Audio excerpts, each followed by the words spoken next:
మరణ పడకపై ఉన్నప్పుడు శారీరక వేదనతో పాటు మానసిక వేదనతో కూడా బాధపడుతుంటారు రోగులు.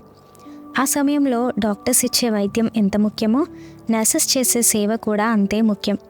పేషెంట్స్ ఎంత విసుక్కున్నా ప్రేమతో ఓర్పుతో వారిని తిరిగి జబ్బు నుండి కోలుకోవడానికి ఎంతో సేవ చేస్తుంటారు. ఆనాటి హాస్పిటల్స్లో విప్లవాత్మక మార్పు తీసుకొచ్చి మరణాల సంఖ్య తగ్గించి చనిపోతున్న వారికి బ్రతకాలనే ఆశను చిగురింపజేసి ఎంతోమందికి ఆదర్శంగా నిలిచి లేడీ విత్ ద ల్యాంప్గా పేరు తెచ్చుకున్న మొట్టమొదటి nurse Florence nightingale. Florence nightingale Italy దేశానికి చెందిన మహిళ. 1812 మే 12న ఒక ధనిక కుటుంబంలో ఈమె జన్మించింది. ఈమె తండ్రి పేరు విలియం నైటింగేల్, తల్లి పేరు ఫ్రాన్సిస్ నైటింగేల్. ఈమె చిన్న వయసులోనే Germany, Italy, French, Greek, Latin భాషల్లో ప్రావీణ్యం పొందింది. అంతేకాక మ్యాథ్స్, హిస్టరీ, ఫిలాసఫీలో ఇంట్రెస్ట్ చూపించేది. ఫ్లోరెన్స్ నైటింగేల్ తండ్రితో పాటు అనేక ప్రదేశాలు సందర్శించేది. ఆనాటి హాస్పిటల్స్లో ఆమె చూసినప్పుడు అవి ఉన్న పరిస్థితికి మరియు రోగులు ఉన్న స్థితిని చూసి ఆమె మనసు చెలించిపోయింది. ధనిక కుటుంబంలో పుట్టినప్పటికీ అనేక మంది రోగులకు సేవ చేయడానికి నిర్ణయించుకుంది. ఆ రోజుల్లోనే సంఘంపై తిరుగుబాటు చేసింది. స్త్రీలు ఇంటికే పరిమితం కాదు అనే కట్టుబాట్లను ఛేదించింది. అనేక మంది స్త్రీలకు వృత్తిని కల్పించింది. కానీ ఈమె నిర్ణయాన్ని తల్లిదండ్రులు వ్యతిరేకించారు. అయినప్పటికీ 1844లో జర్మనీలో లూథర్ హాస్పిటల్లో స్టూడెంట్గా చేరింది.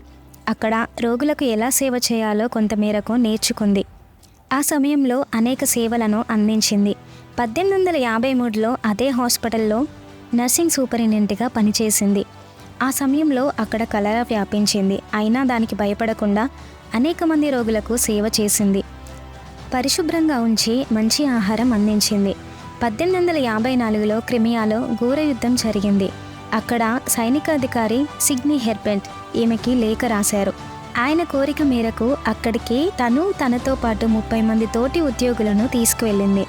అక్కడ ఉన్న దుర్భర పరిస్థితిని చూసి విస్తుపోయింది.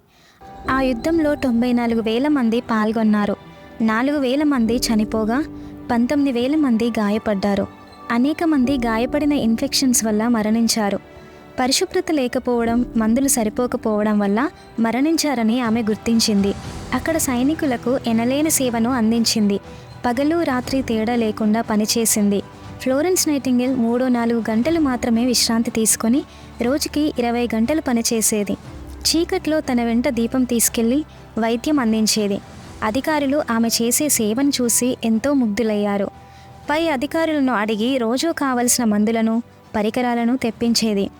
రోగులకు హాస్పిటల్లో చోటు సరిపోకపోతే అధికారులను ఒప్పించి పాత ఇళ్లను, భవంతులను హాస్పిటల్స్గా మార్చింది. యుద్ధం ముగిశాక ఇంగ్లాండ్కి తిరిగి వచ్చింది. విక్టోరియా రాణికి అక్కడ ఉన్న పరిస్థితిని వివరించింది. ఈమె చేసిన అనేక సేవలకు విక్టోరియా రాణి కొంత నగదు బహుమానంగా ఇచ్చారు. అదేవిధంగా ఇంగ్లాండ్ ప్రజలు 40,000 పౌండ్స్ బహుమానంగా ఇచ్చారు. ఆ డబ్బుతో 1860లో తన పేరుతో లండన్లో nightingale training school for nurses అనే సంస్థను స్థాపించారు. అంతేకాక బ్రిటిష్ రెడ్ క్రాస్ సొసైటీని కూడా స్థాపించారు. అనేక గ్రంథాలను, పుస్తకాలను రాశారు.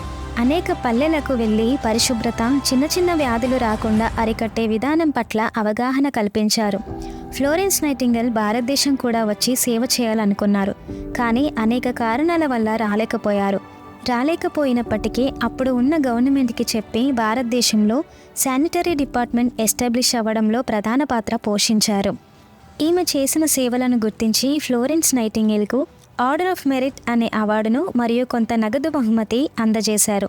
చివరికి 1910 ఆగస్టు 13 శనివారం రోజున మధ్యాహ్నం 2 గంటలకి ఆమె మరణించారు. ఆమె మరణించినప్పటికీ ఎంతోమంది నర్సులు చేసే సేవలో ఫ్లోరెన్స్ నైటింగేల్ ఇప్పటికీ జీవించే ఉంది.